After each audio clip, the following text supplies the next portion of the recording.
Ramagundam corporation పరిధిలో వివిధ అభివృద్ధి పనులకు శంకుస్థాపన చేసిన రామగుండం ఎమ్మెల్యే రాజ్ ఠాకూర్.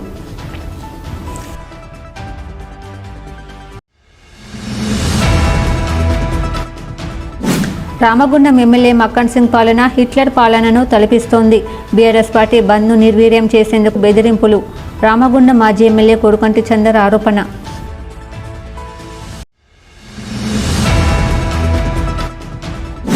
ఎమ్మెల్యే గిరి అంటే ఏమిటో చూపిన దమ్మున్న ప్రజాప్రతినిధి రాజ్ ఠాకూర్. అలాంటి నాయకునిపై రామగుండం హరిచంద్రులు అబద్ధపు ప్రచారం చేస్తున్నారు.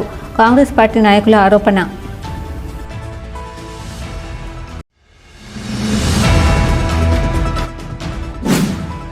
తెలంగాణ సాయుధ రైతాంగ పోరాటాన్ని వక్రీకరిస్తున్న బీజేపీ. సిపిఎం జిల్లా కార్యదర్శి వై యాకయ్య ఆరోపణ.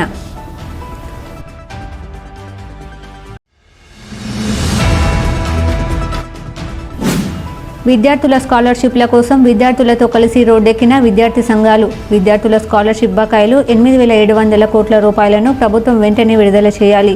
ఏబీవీపీ ఏఎస్ఎఫ్ నాయకుల డిమాండ్.